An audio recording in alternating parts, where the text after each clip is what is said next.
Vamos relaxar a nossa mente, levar o nosso pensamento a Deus.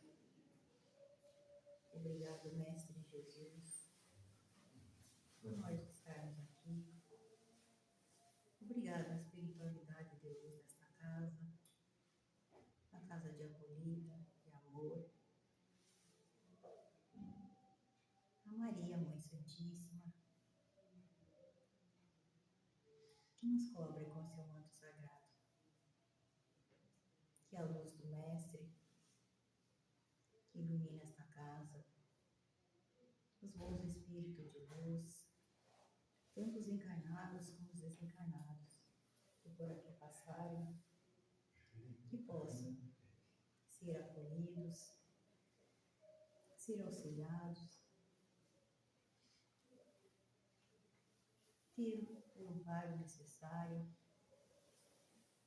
nesta casa de luz. Que assim seja. Que assim seja.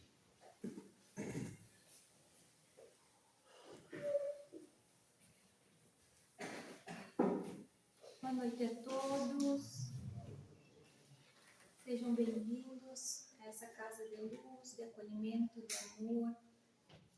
Então hoje a gente vai falar um pouco sobre mais um dos ensinamentos de Jesus, né? Que foi e é a humildade. Às vezes a gente pensa em humildade como sendo um ato ou uma escolha externa, assim, né? Como alguém que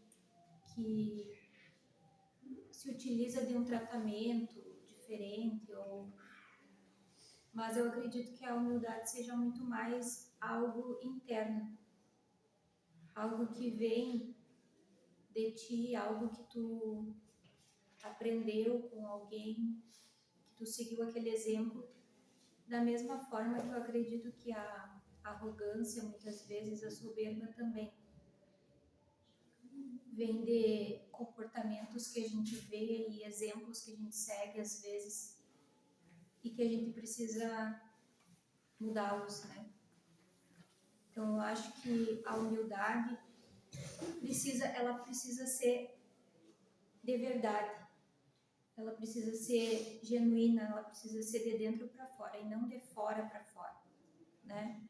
Porque tem muitas pessoas que muitas vezes se colocam como humildes e simples, mas na verdade aquilo é só um papel que está sendo encenado. Estava vendo hoje e assistindo algumas palestras, algumas falas do Chico que, para mim, assim, foi um ser encarnado que chegou muito perto daquilo que Jesus pedia para nós. E histórias de amigos dele que contavam dos causos que eles presenciavam, que aconteciam nas reuniões mediúnicas e nos atendimentos que eles faziam, né? Que tinha um senhor um rapaz que sempre chegava e vinha cumprimentar o Chico, um rapaz assim, muito humilde. Eu acredito que ele fosse um andarilho ou um mendigo, e esse amigo do Chico relata que ele vinha sempre assim, com um odor muito fétido, assim, e ninguém queria muito chegar perto dele. E aí ele chegava e abraçava o Chico perguntava como é que tinha sido a viagem dele, né? E conversava com ele, e aí até o amigo refletia que realmente era só o Chico mesmo que tinha aquela paciência e aquele olhar para ele, que talvez outras pessoas não tinham aquela paciência e aquele olhar para ele, né? Como ser humano que ele é. E ele vinha com poucos dentes na boca e com um hálito muito ruim, e conversava muito perto com o Chico, e ele disse que muitas vezes as outras pessoas ficavam, isso causava repulsa nas outras pessoas, mas no Chico não. E ele vinha e quando terminava a conversa, assim, todo mundo ficava se perguntando, né, por que o Chico tinha demorado tanto tempo falando com aquele senhor. E aí ele contava mais uns causos, mais umas histórias, e o Chico dava uma pequena importância de dinheiro para ele, que ninguém nunca sabia quanto que era, porque ele não dizia ou não mostrava, ele só colocava dentro da bolsa do rapaz. E ele vinha e beijava o Chico. E como ele tinha os lábios machucados, assim, no lugar que ele beijava, ficava o sangue, assim, da marca do beijo dele, do Jorge. E o Chico fazia a mesma coisa, o mesmo ato com ele. E eu acho que não era só com ele, era com todos, né? Que ele era assim. Isso era genuíno dele.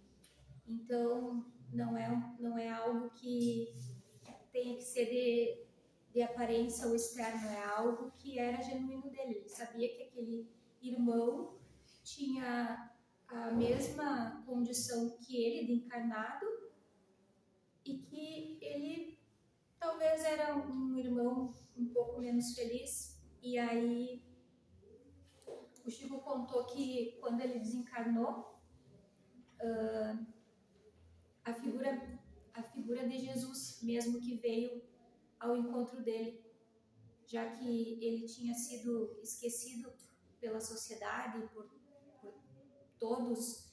Ele desencarnou numa noite muito fria e enrolado em alguns pedaços de cobertor.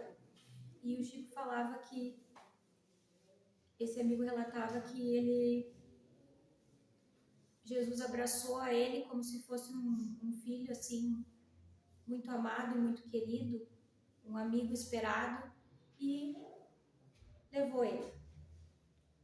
Então, eu acredito que essa é mais uma lição das tantas que Jesus trouxe e que o Chico vivia, né? Ele vivia esse exemplo, ele vivia essa humanidade. É muito feliz quem é humilde. Quanto menor me fizer entre os homens, maior serei perante Deus.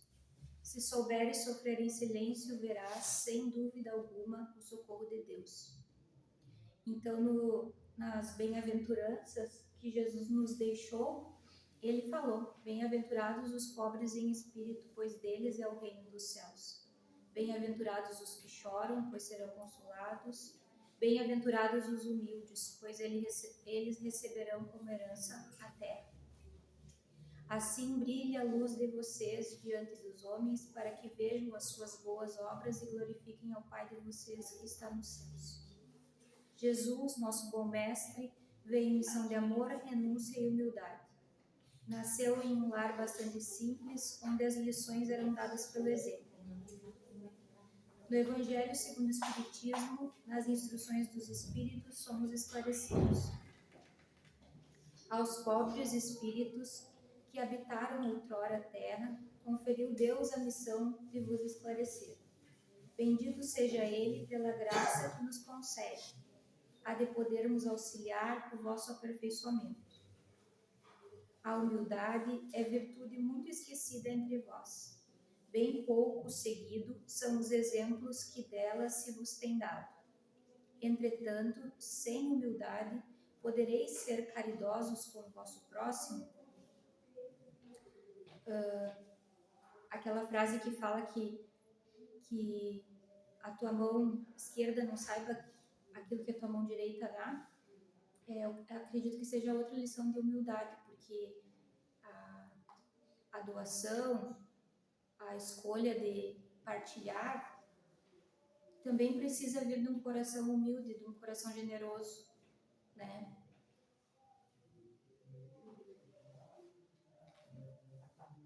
A humildade é a virtude muito esquecida entre vós. Entretanto, sem humildade, podereis ser caridosos com o vosso próximo? Oh, não, pois que esse sentimento nivela os homens, dizendo-lhes que são todos irmãos, que se devem auxiliar mutuamente e os induz ao bem. Sem a humildade, apenas vos adornais de virtudes que não possuís, como se trouxesseis um vestimento para ocultar as deformidades do vosso corpo. né? Aquilo que a gente fala às vezes, essas virtudes morais, que eu acredito que a humildade seja uma delas, que a gente vem tentando e buscando ao longo das nossas encarnações, elas não podem ser somente exteriores, elas precisam ser vividas e elas precisam ser exemplificadas através de nós todos os dias. Oh, não, pois que esse sentimento nivela os homens, dizendo-lhe que são todos irmãos, que se devem auxiliar mutuamente e os induz ao bem. Sem a humildade, apenas vos adornais de virtudes que não possuís. Lembrai-vos daquele que vos salvou. Lembrai-vos da sua humildade, que tão grande o fez, colocando-o acima de todos os profetas. O orgulho é terrível adversário da humildade, já que muitas vezes o orgulhoso se vê em posição superior aos demais, ele acha que ele é mais inteligente, ele acha que ele sabe fazer melhor as coisas, e muitas vezes uma pessoa humilde e sábia vai te trazer muito mais ensinamentos do que uma pessoa arrogante e orgulhosa, né? A humildade de saber se colocar no seu lugar, a humildade de entender que todos nós estamos em um processo evolutivo e que às vezes nós conseguimos nos manter nesse processo evolutivo e às vezes a gente regride também. Eu acredito que essa humildade precisa ser todos os dias pensada e trabalhada, né? Humildade de reconhecer os nossos erros, de pedir desculpa, porque o orgulhoso geralmente tem muita dificuldade de se desculpar, de pedir perdão, né? De reconhecer que errou. Geralmente ele coloca a culpa nos outros, como se aquilo que ele tivesse feito foi o outro que induziu ele a fazer, né?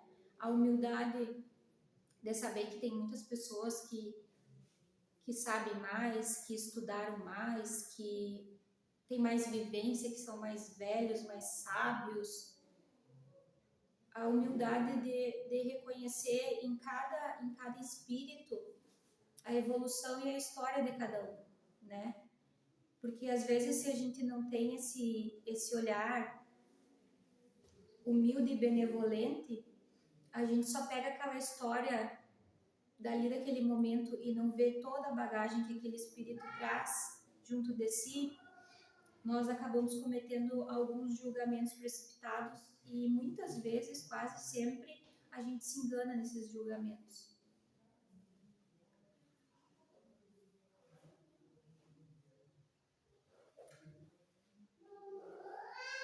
Terá o Criador feito duas espécies de homens? Tudo o que Deus faz é grande e sábio. Não lhe atribuais nunca as ideias que os vossos cérebros orgulhosos formam. São eternas as riquezas? Não desaparecem quando se extinguem o corpo, envoltório perecível do seu espírito? O que quer dizer é que a desencarnação nos nivela muito, né? Às vezes a gente quer achar superior a outro em algum motivo ou em algum status, e na verdade todos nós temos o mesmo fim, né? O nosso envoltório corpóreo, todos têm o mesmo fim. Se nós formos colocados num cemitério, a nossa carne vai se degradar, as bactérias que estão ali e os micro-organismos vão nos correr a ponto da gente virar apenas restos, né? Todos. Não são os que são enterrados com colares ou com honrarias ou no melhor lugar no cemitério, que esse processo não vai acontecer. Com todos os que estão lá, o processo vai ser o mesmo, né? A diferença é a forma como depois dessa passagem da desencarnação, o nosso espírito vai se manter.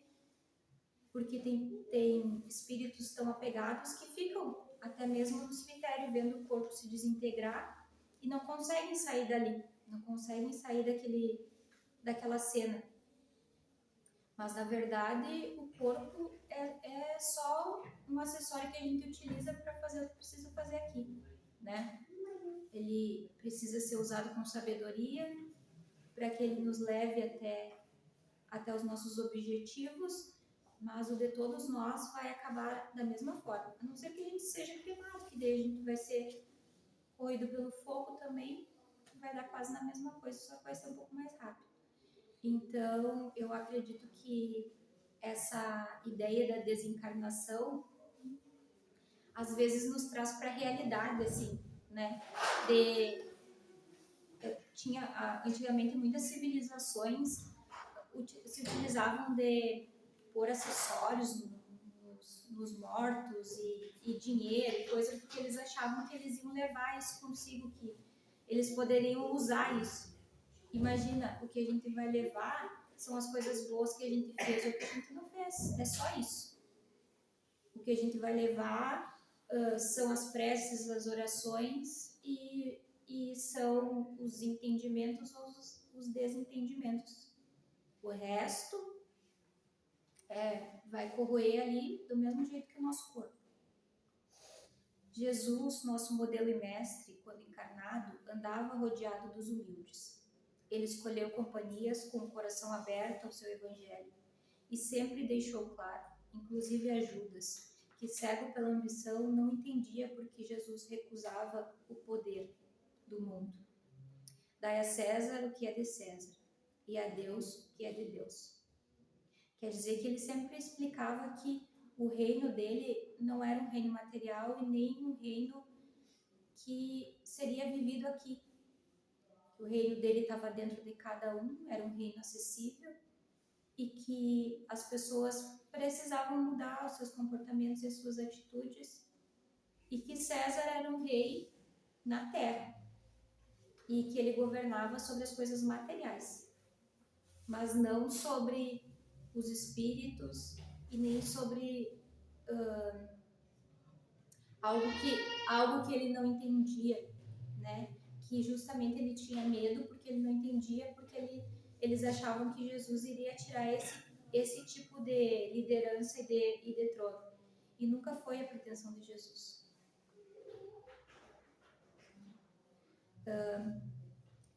Tava escrevendo hoje de tarde e tava lembrando de uma música assim que eu lembro que eu não sei porquê, mas essa música sempre me traz um sentido de humildade. Não sei se eu acho que quando eu era criança eu ouvia essa música assim na igreja ou alguma coisa, mas me traz essa sensação boa assim, sabe, de simplicidade, porque é uma resposta, na verdade, que é uma música do Padre Zezinho que uma criança pergunta o que ele devia fazer para ser feliz.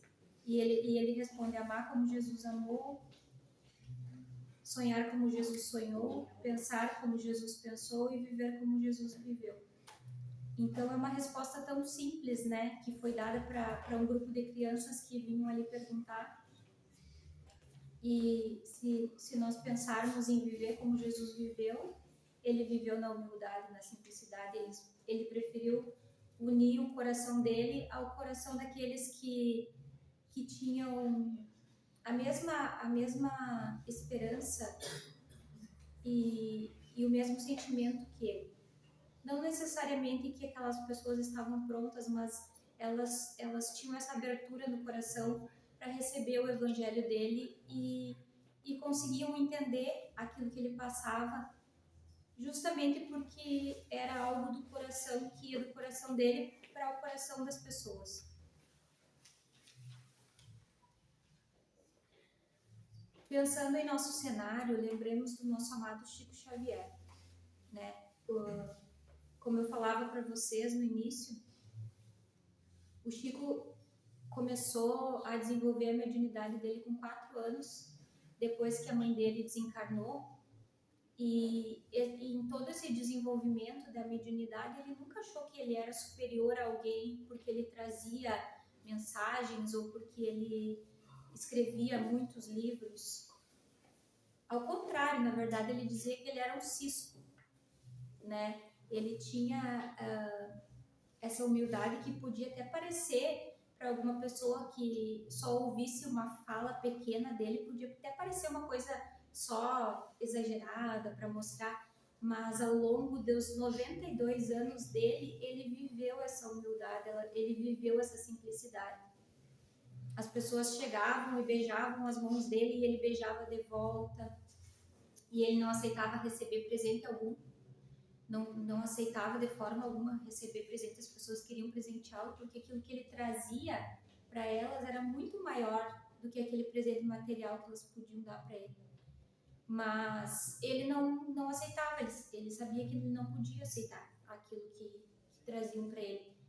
Então, e era uma pessoa acessível, uma pessoa que viveu e trabalhou por toda a vida, se aposentou, e um dos amigos falava que depois de um certo tempo foram ver os arquivos do Ministério da Agricultura, que era o lugar que ele trabalhava e aposentou, e ele não tinha nenhum atestado. Ele nunca faltava ao trabalho, independentemente do que acontecesse com ele. Ele cumpria o dever dele. Escreveu mais de 450 livros, vendendo mais de 50 milhões de exemplares. Imagina, 50 milhões de exemplares.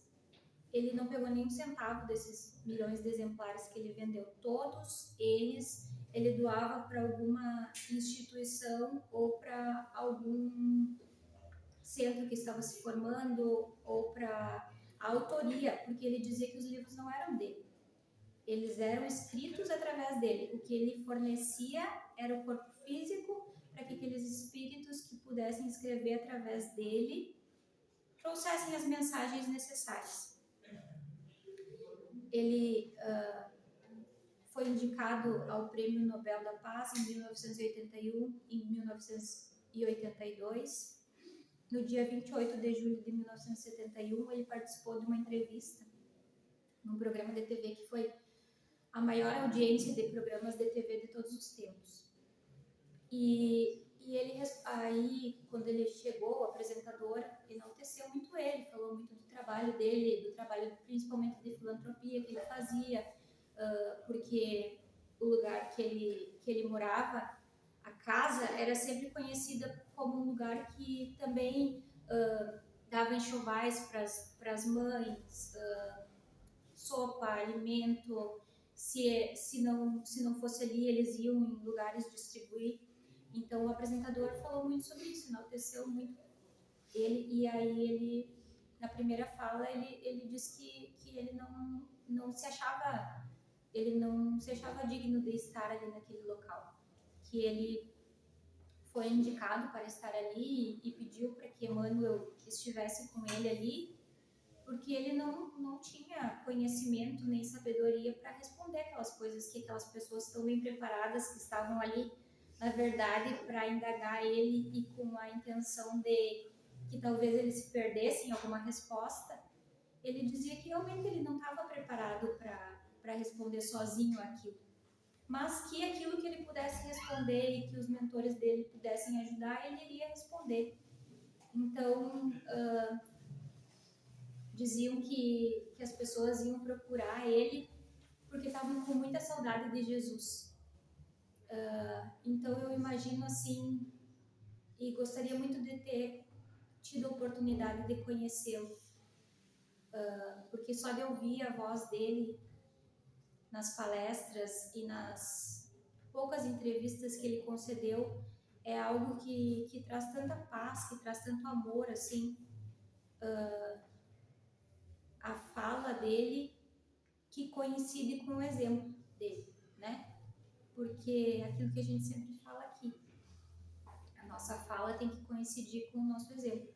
Então, que a nossa fala humilde, que a nossa fala simples, que a nossa fala realmente do coração, que entende que todos nós somos iguais, que todos nós estamos no mesmo barco, rumando a um caminho de evolução, uns um pouco na frente, uns um pouco atrás, e os que estão um pouco na frente têm o dever e a obrigação de pegar a mão dos que estão atrás e puxar junto, para que o barco ande com maior facilidade. Acredito que a gente possa todos os dias tentar seguir esse exemplo de humildade, de simplicidade, de Jesus, de Chico e das pessoas que a gente conhece que são assim, humildes no coração. Eu conheço muitas pessoas assim. Graças a Deus, a minha avó materna sempre foi uma pessoa muito humilde no coração. A minha mãe sempre foi uma pessoa muito humilde no coração. Eu aprendo muitas coisas com elas sobre isso e não é essa humildade externa, é uma humildade de realmente de sentir que nós todos somos irmãos em Cristo. Despertai, meus irmãos, meus amigos, que a voz dos Espíritos ecoe nos vossos corações. Sede generosos e caridosos, sem ostentação, isso é, fazei o bem com humildade. Que cada um proceda pouco a pouco à demolição dos altares que todos erguem ao orgulho. Numa palavra, sede verdadeiros cristãos e tereis o reino da verdade. Não comuniqueis a duvidar da bondade de Deus, quando dela vos dá Ele tantas provas. Vimos preparar os caminhos para que as profecias se cumpram. Quando o Senhor vos der uma manifestação mais retumbante da sua clemência, que o enviado celeste já vos encontre formando uma grande família. Que os vossos corações mansos e humildes sejam dignos de ouvir a palavra divina que ele vos vem trazer. Que ao eleito somente se deparem em seu caminho as palmas que aí tenhais deposto, volvendo ao bem, à caridade e à fraternidade. Então o vosso mundo se tornará o paraíso terrestre. No entanto, se permanecerdes insensíveis à voz dos Espíritos enviados para purificar e renovar a vossa sociedade civilizada, rica de ciências, mas tão pobre de bons sentimentos, então não vos restará senão chorar e gemer pela vossa sorte. Mas não, assim não será. Voltai para Deus, vosso Pai, e todos nós que houvermos contribuído para o cumprimento da sua vontade, entoaremos o cântico de ação de graças, agradecendo-lhe a inesgotável bondade e glorificando-o por todos os séculos dos séculos. Assim seja.